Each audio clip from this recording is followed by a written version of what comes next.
This story begins with a girl named Nishino Akane, who seems to be very famous.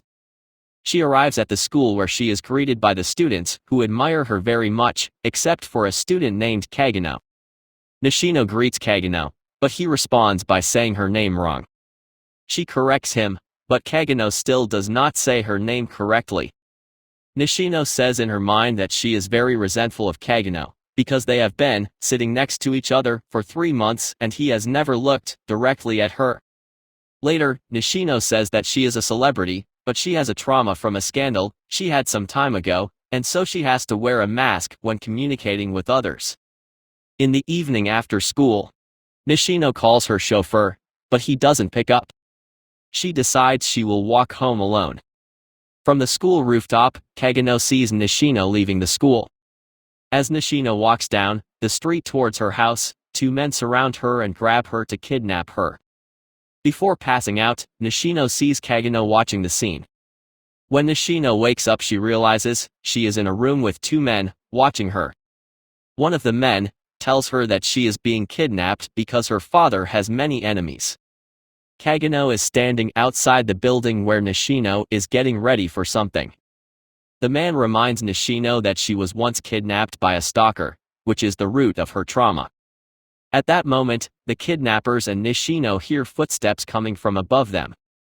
They see a shadow through the window on the ceiling, and that shadow breaks the window, entering the room. One of the kidnappers takes aim at a masked man who enters the room, however the masked man throws a piece of glass at him, disarming the kidnapper. After getting rid of one of the kidnappers, the other kidnapper says that he hasn't had a serious confrontation since he left the army in a long time and drops his gun to confront the masked man with only a knife. The man attacks the masked man, managing to wound him, however, the masked man pulls out a pair of crowbars to fight the kidnapper.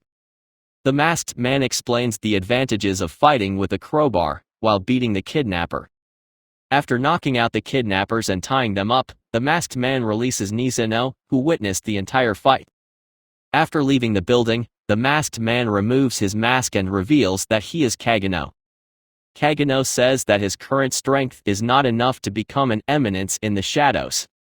Nishino says that due to his father's influence, no one knew what happened. The next day, Nishino arrives at school as she normally does. When she approaches Kagenou and greets him, he responds by saying her name correctly. Nishino says in her mind, it is the first time she feels that Kagenou looks directly at her, and it seems that he also wears a mask in front of others.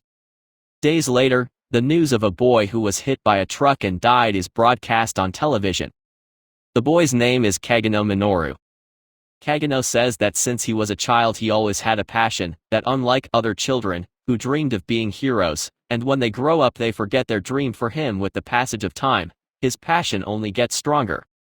He has been training his body and mind to achieve his dream, but reality has shown him that even if he manages to be strong enough to defeat armed soldiers, if a nuclear bomb is dropped on him, he can only be vaporized. He says that he has to overcome the limits of the human being so as not to die so easily. So now that he has another chance, and has the ability to use magic, he and his companions must achieve their goal of becoming the one who controls everything behind the scenes and eminence in the shadows. I hope you liked the recap. If so, don't forget to subscribe and like it.